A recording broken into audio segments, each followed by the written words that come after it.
Manusia itu siapa? Manusia itu mangkanat mahasinuhu masawiya fa kaifa la takunu masawihi masawiya. Manusia itu orang ketika baik saja salah, apalagi pas salah. Coba saya misalnya pidato begini, di atas panggung saya orang alim pidato nasihati orang.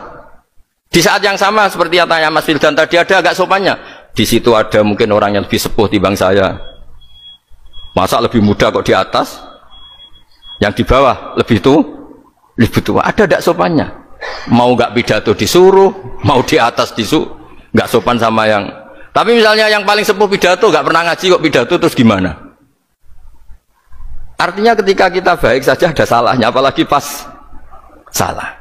Sebab itu ajaran Rasulullah itu suruh berdoa Rabbana dzolamna anfusana. Sebelum minta itu merasa ya Allah kita ini mendolimi diri kita sendiri, karena dalam pilihan-pilihan itu pasti ada salahnya.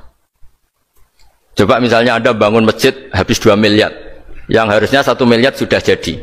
Terus nanti suatu saat ketemu Allah ditanya, itu ada orang miskin, fakir miskin, yatim. Andai kan kamu sumbang 1 miliar itu sejahtera semua. Gara-gara kamu bangun masjid terlalu mewah. Ya tapi kadang-kadang orang kebaikannya itu orientasinya bangun masjid, gak tertarik nyumbang fakir.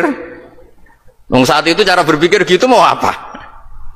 Tapi kalau dia kumuluhur manusia terbaik karena bangun masjid 2 miliar, coba diaudit secara kepentingan syar'i. Penting mana dengan ngasih makan fakir miskin? Penting mana dengan menikahkan janda misalnya? Penting mana dengan pendidikan? Apa artinya masjid mewah orang nggak tahu halal haram, nggak tahu najis, nggak tahu cara sesuci, nggak tahu cara adzan yang benar? Terus penting mana untuk beli kitab sama dipakai masjid? Apa artinya beli kitab apa tapi nggak makan? Penting mana makan sama beli kitab? Ada auditnya. Makanya manusia itu ketika baik pun disuruh istighfar, apalagi ketika salah. Nah dengan perasaan seperti itu kebencian pada orang lain luluh, karena potensi baik pada orang lain ternyata tinggi dan potensi salah ke kita juga tinggi. Nah dilatih gitu. Jadi di Ihya itu ada kitab tawaduk. Kitab tawaduk itu dilatih ketemu orang tua. Huwa aksaru ibadatan, dia mesti ibadahnya lebih banyak karena lebih tua timbang saya, pasti sholatnya lebih lama timbang saya. Ketika Anda sudah tua melihat anak-anak, huwa aqallu minni maksiatan, mesti maksiatnya tidak banyak karena masih kecil.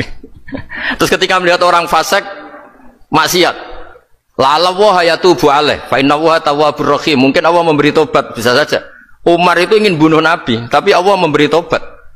Yang sowan kiai saja tidak mesti dapat tobat. Umar ingin bunuh Nabi, tapi Allah memberi tobat. Akhirnya ya tobat jadi Islam yang baik. Dalam sejarah Wali Songo, Kalijogo sowan Sunan Bonang itu ingin garong, tapi malah jadi muridnya jadi wali. Kalau Allah sudah menghendaki tidak ada ya. Perang Uhud orang Islam kalah itu karena panglimanya siapa? Khalid bin Walid. Tapi dia malah yang dapat hidayah. Nah sama orang yang sekarang Anda benci, bisa saja Allah merencanakan ada apa? Hidayah di situ. Dan kita yang merasa benar, jangan saja ada rencana Allah bikin kita su'ul khotimah, naudzubillah min dzalik, kan tidak pernah tahu.